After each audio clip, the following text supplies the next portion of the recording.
A personal mobility device was filmed overtaking cars inside the Kallang, Paya Lebar Expressway tunnel. Then, a bright flash appeared from what looked like a speed camera.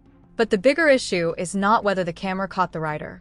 It is why a PMD was on an expressway in the first place. Dashcam footage showed two people riding the device through the KPE and passing several vehicles. LTA later seized the PMD and said it was taken within 3 days of the incident. Investigations are still ongoing. The exact speed has not been officially released, so the camera flash alone should not be treated as proof of a specific speed. What is clear is that motorized PMDs are not allowed on Singapore roads. Compliant e-scooters can only be used on cycling paths, and their maximum motorized device speed is 25 kilometers per hour. Registered e-scooters must also display the required identification and registration marks. That makes this case more serious than an ordinary speeding story. An expressway is designed for motor vehicles traveling at much higher speeds. A small PMD has far less protection for its riders, and other drivers may not expect to encounter one inside a tunnel. One sudden lane change or loss of control could leave very little room for anyone to react.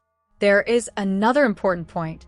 If a modified device can travel fast enough to keep up with, or even pass, cars, the safety problem begins before it reaches the expressway.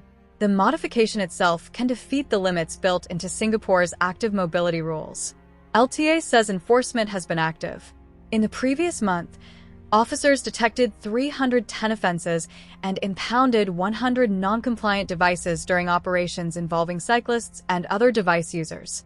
So this was not an isolated enforcement effort.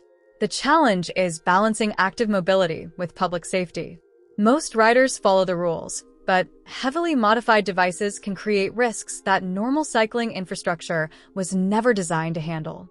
Do you think tougher penalties are needed for modified PMDs that are capable of reaching road vehicle speeds? If you found this useful, share it, give it a like, and subscribe to 2230 for more Singapore news explained clearly.